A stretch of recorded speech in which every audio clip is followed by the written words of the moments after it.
From the communities of North Central Massachusetts, the people, their stories, their lives. Welcome to North Central Journal.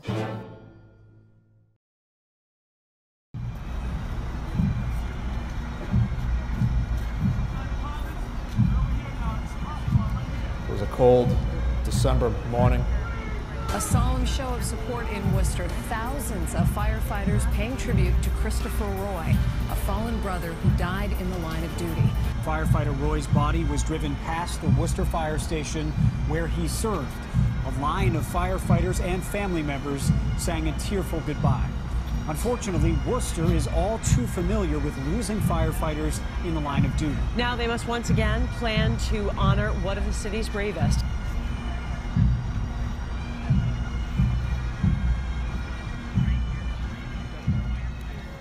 So on December 9th, we had a structure fire, a house fire on 7 Lowell Street. While we're in the middle of battling the house fire, we lost firefighter Chris Roy. Whenever we lose somebody, that's like losing part of your family. You know, they always talk about the fire service as the brotherhood. So in times of tragedy, that brotherhood really comes through. We really count on each other.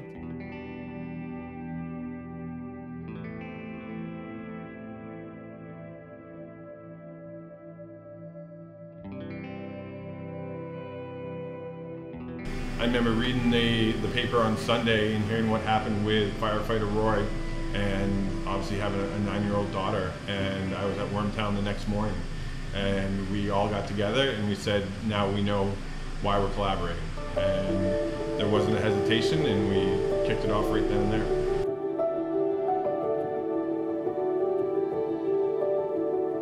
And when something like this happens, you know, we don't hesitate, and I think again, it's our responsibility as a community partner to rise to the occasion when it matters the most.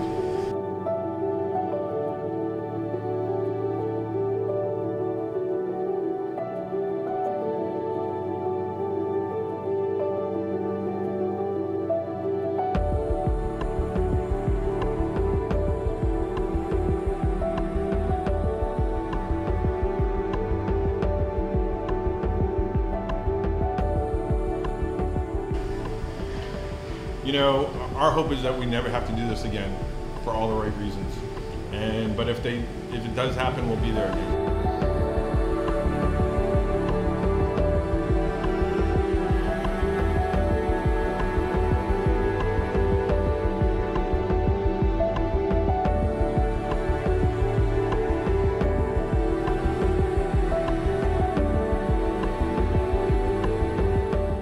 Coming up next on North Central Journal.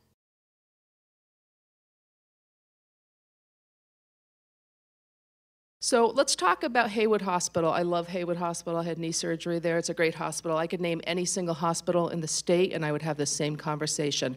A guy woke up yesterday morning. He lives in Gardner. He has crushing substernal chest pain, and he's rubbing his sternum. And his wife says, "You look terrible. What's wrong with you?" And he says, "I don't know. It must have been what I ate last night." And she said, "I'm calling 911.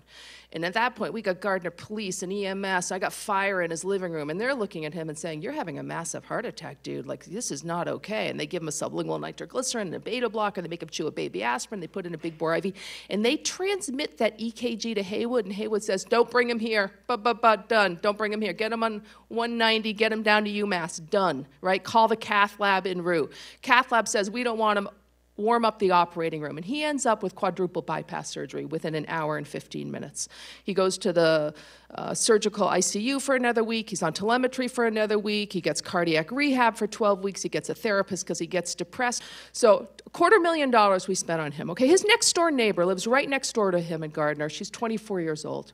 She went to a local high school. She was a soccer superstar. She went to Boston College on a scholarship. In sophomore year, she tore her ACL, and her soccer career was over, and she lost her scholarship. From her perspective, she lost her life. She had nothing at that point. She went back home. Actually, she didn't even make it back home. She began hanging out with the wrong crowds. She realized she loved the oxycodone she was given after her surgery by the orthopedist. She kept going back to that orthopedist for 6 weeks, and then the orthopedist looked at her and said, "I don't know what's wrong with you, but I'm cutting you off." She began buying pills on the street for a very short amount of time because the They're really expensive. She converted to heroin, and obviously heroin and fentanyl, because it all has fentanyl in it these days. And she's been running hard and been very ill for the last 3 years. But 9 months ago, she moved back home to Gardner. She lives with her mom. She got away from the people who are unhealthy for her. She deleted everybody on her cell phone. She's been going to meetings. She has a new therapist. She's been exercising. She realized she didn't have to be a soccer star to be an athlete. She goes to a local Suboxone clinic, and her life is back on track. For 9 months, she's been awesome. But that morning, yesterday morning, when her mom knocks on that bathroom door and finds it locked and there's no response, her mom freaks out because she's been around the block. She kicks the door down and finds her daughter lying on the ground, blue and not breathing. She calls 911 first, starts CPR, but administers the first dose of Narcan. And by that time, I got Gardner patrol cars here, and everybody has 2 vials of Narcan. They use 5 vials of Narcan on this young woman before she comes back to life. She's brought to Haywood Hospital. What happens to her? Yeah, she's discharged, Anything happened prior to discharge? Maybe they gave her a trifold pamphlet with a bunch of telephone numbers and said, work hard. I would argue they made her feel bad. They made her feel like a piece of trash on the way out the door as well. I will say that likely happened. I'm not going after Haywood. I'm saying every single hospital in the Commonwealth in the United States does this. I want to tell you about her next door neighbor, that 68-year-old guy who had the massive anterior wall MI. I didn't tell you his full story. So both of his parents died of cardiovascular disease in their 60s because they were both smokers. He is a smoker too. He smokes a pack and a half of cigarettes a day. He kicks back a 12-pack of beer every day. And he would go to McDonald's 7 days a week if he could. But his wife knows about that problem, so she limits him to about 4 times a week. But did anybody roll into his living room or in the emergency room at UMass and say, you know what? I'm not going to provide you any medical care. You made this happen to yourself. You are a weak-willed, bad apple, born on the wrong side of the tracks, who doesn't deserve medical care. Did anybody do that? Can you guys imagine if our hospitals turned away everybody who's made bad health decisions in their life, right? That would be everybody, right? Because nobody in this room is perfect. So my point is that this is a guy who clearly has addictive behavior, and we could have turned him away if we treated everybody fairly and equally. But we didn't. We provided him the best quality medical care available in the nation because that's our job. And this is what has to change right here, right now, because it gets changed from the grassroots. I have nursing students in the back. You know who changes things? Nurses change things. Doctors don't change things. Please. And you know what she needed at this time? She just needed more support. That's all she needed. She likely needed to be going to more meetings, more therapy, exercising a little bit more. She just got a job, which means she just got her first paycheck. She may not be at a stage of her recovery where she can control her own money. This is the conversation that needed to happen.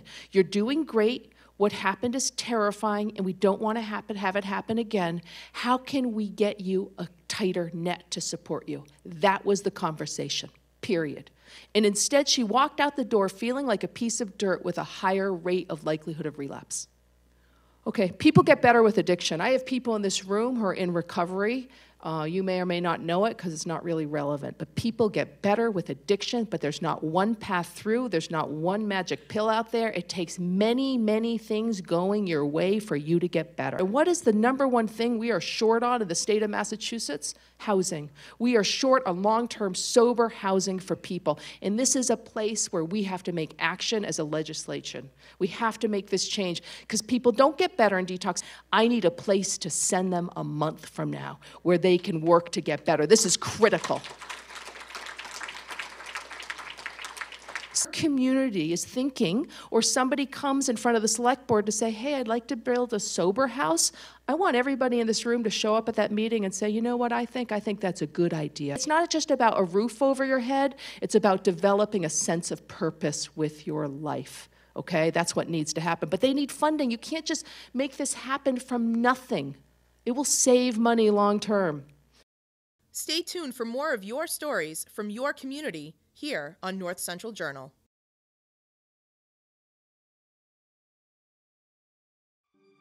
On March 3rd, 2018, over hundreds of fans gathered at the Walk Civic Center on the campus of Fitchburg State University.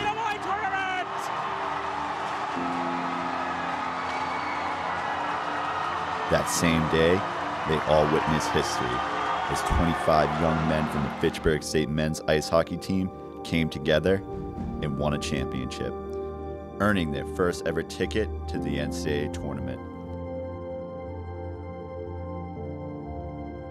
It is the MASCAC Championship. It was a storybook ending to a season that every player, coach, student, and fan will remember and never forget. FATV is here to tell you this story. Looking for a chance in front, tries to find Cook.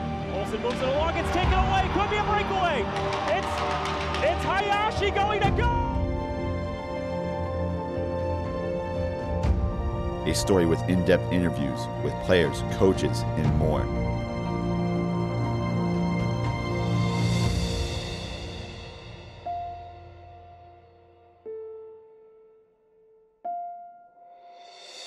And it was just a great moment that I'll never forget. Never forget that moment, and it's all about memories. That's all we have at the end of the day. And then to go to the NCAAs, it was, obviously exciting. McPherson at the point. McPherson winds, fires, deflected, score! It's Kyle Hillick with the deflection. Now Fitchburg will try to rush up ice. Morilla stays on side. He's got this one. He shoots and scores! Still hear that crowd, feel that energy, and we are here to take you down that skate to glory. And then Tyler Morilla puts it in the back of the net to give the Falcons the 2-0 lead. And this is why Nick DiNicola leads the nation in assists. A beautiful feed to Morilla, and he's able to beat Michaels to make it a 2-0 lead. Time will run out for the first time ever. The Falcons will fly on.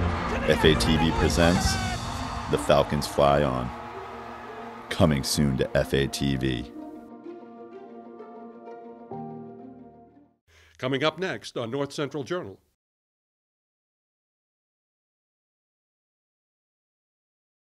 All right, we're here at Mount Wachusett Community College. My name is Jim Vanderhoeven, and I'm the president of MWCC. I'm Maria Garapi. I am part of the diversity committee here at Mount Wachusett Community College, and we're very happy to share with the college community who the 3 winners are of the diversity competition that took place in the fall 2018. Well, I'm very excited today on this day to be able to award our President's Commitment to Diversity Awards. This is a very big occasion for the college every year, and it speaks to our commitment to have an inclusive and inviting college for our students, and then also to recognize our students for the incredible work that they do outside of the classroom.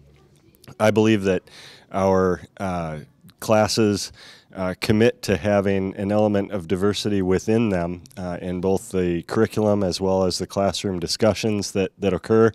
But this is an opportunity for students to demonstrate their abilities and their artwork and their writing in a way that really maximizes their experience for the overall college experience.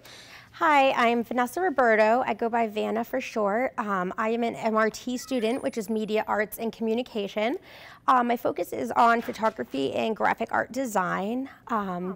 So my project is a photography piece, and it was inspired by the hit musical, The Greatest Showman. There's a song called This Is Me, and it's all about self-empowerment, believing in yourself, and not being afraid to be who you are, no matter the color of your skin, how you look, what you love. And that just really stood out to me personally. And having a very diverse friend group, classmate group, I essentially just went around and different people I had befriended that stood out to me, primarily ones who had self-esteem issues or didn't believe in themselves.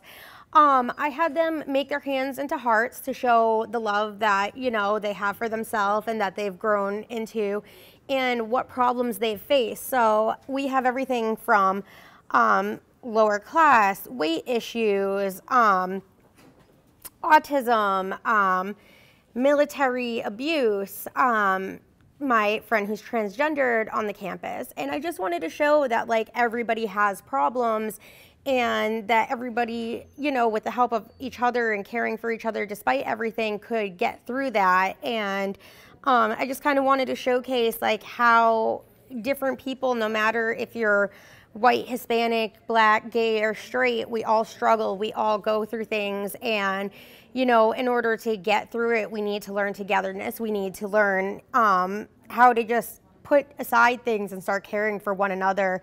And, you know, that's why I really like the motto from the musical, "This is me," because you are who you are, and you shouldn't change that for anybody.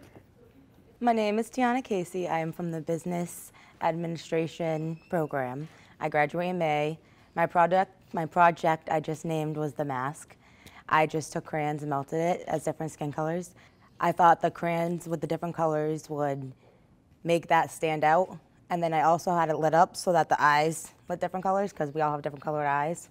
Hi, my name is Jason Speck-Morza, and I am a human services major here at the Mount. I'm working toward possibly becoming a social worker. And I did this project on trans inclusion in the school and workplace. It's something that's important to me because I'm a transgender student here, and I've noticed a lot of hurdles in my career and in varying school settings with being open about that. So it's typically something that makes me really nervous, and I was encouraged by one of my professors here, Carly Sebastian, to the first step in making a difference in anything is being open and proud of who you are. And she actually encouraged me to enter this competition. So my idea for my entry was that I did a survey asking other trans people in the area, both at different schools and in my own workplace, about their experiences being transgender in school or their career, and how they feel about it and what they do and how they navigate the feelings and things they wish might be different or that they wish other people could do to be more welcoming of them. Well, I'm glad that I entered the competition because I heard about it. I remember thinking it was cool, and originally I didn't want to enter because I was worried about being in the spotlight on such a subject, because it can be hard to be open about the ways we are diverse, especially if we're worried about how that would be received. So I want to credit my professor for pushing me to enter, and then also once I did it, I did find I learned something, I gained some power from it, and I actually won. So it made me glad that this school is doing something, and I felt like they listened to me, and my paper is all about concerns that I and other transgender individuals have about being worried about being openly trans in a school environment. And I'm glad that we could do a competition that both gave me the platform to voice those concerns, and other people read it and hopefully learned something and, you know, listened to what I had to say. So that's important to me, that the school even had open ears for that. I'm glad I entered. Stay tuned for more of North Central Journal. Thank you for tuning into FATV, the best public television there is.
You're watching North Central Journal on FATV.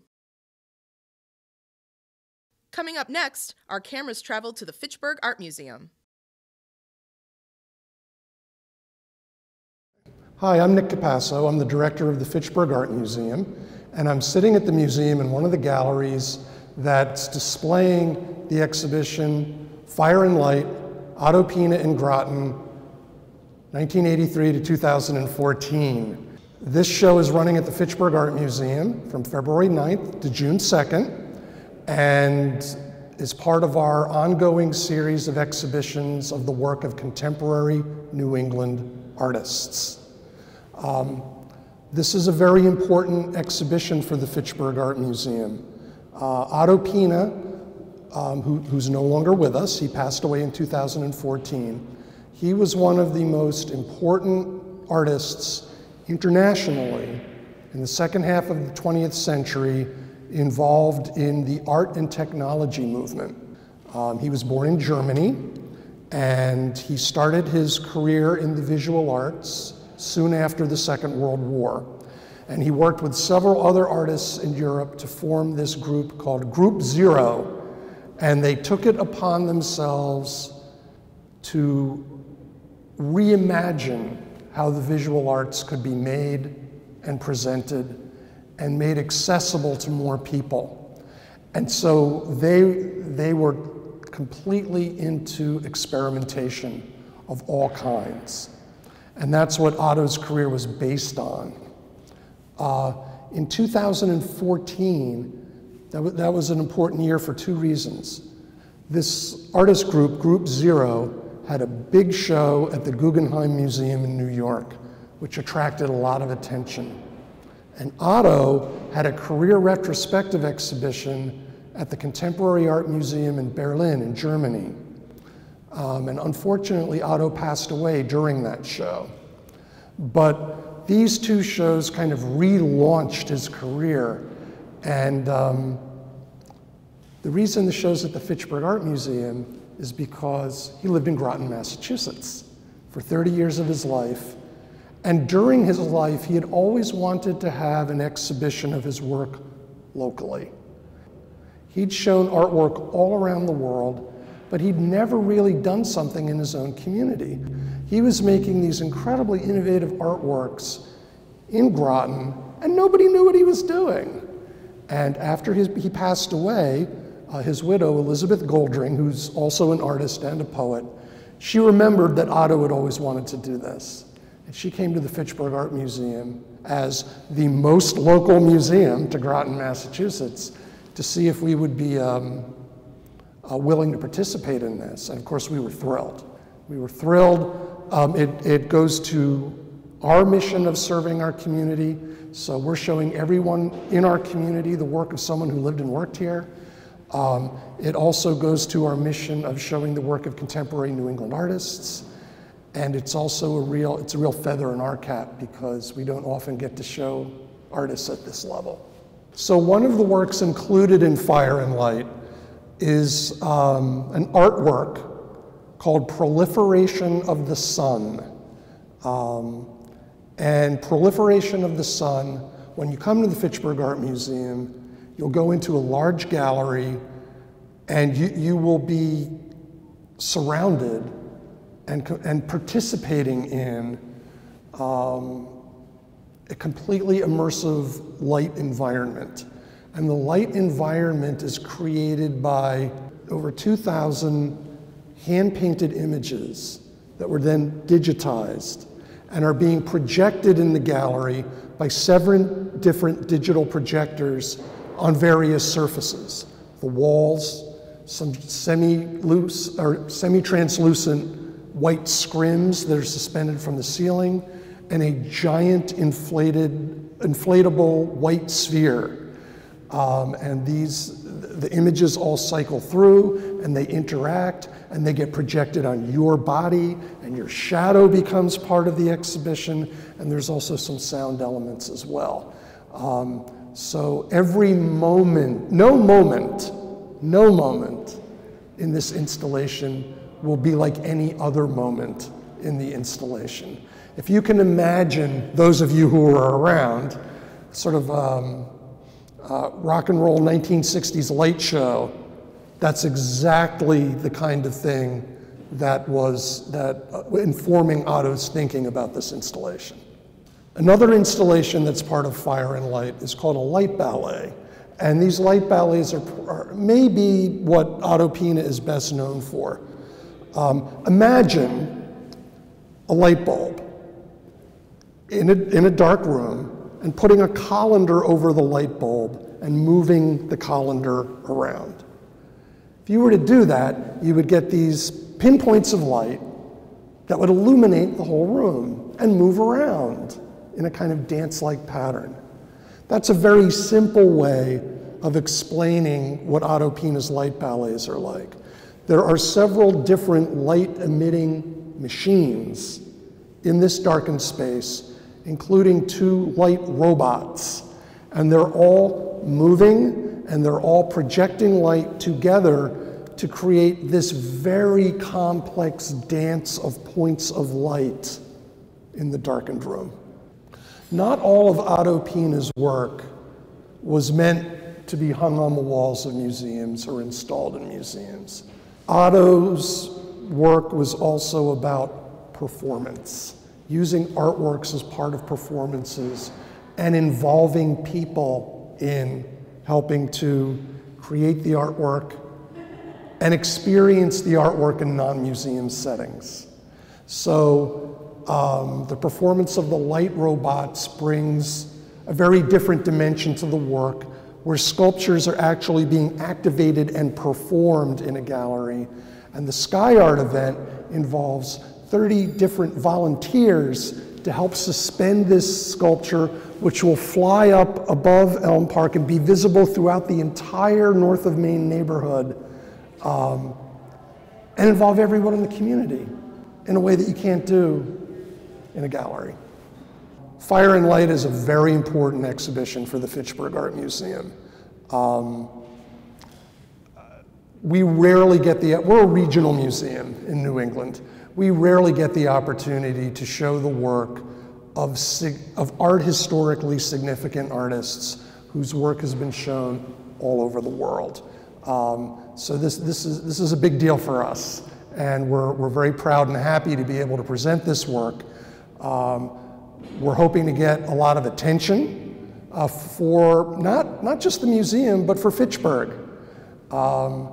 It's great for the world to see that innovative, creative, and beautiful things are happening here in our city. So during the course of Fire and Light, there are going to be several associated events. There will be performances of the light robots, which will make the light ballet installation even more complex and interesting. There will be a panel discussion about Otto Pina and his work, and that will feature various experts in art and technology, and also people who work directly with Otto and knew his work well. And then there will also be a Sky Art event. Otto Pina was also famous for creating these enormous, inflatable outdoor sculptures that are held aloft with helium. And on Saturday, April 27th, as part of the museum's Art and Bloom Festival, we will be suspending one of these giant sculptures in Low Park, right across Elm Street from the museum. And for the dates and times of the other events, you can find them on our website, fitchburgartmuseum.org.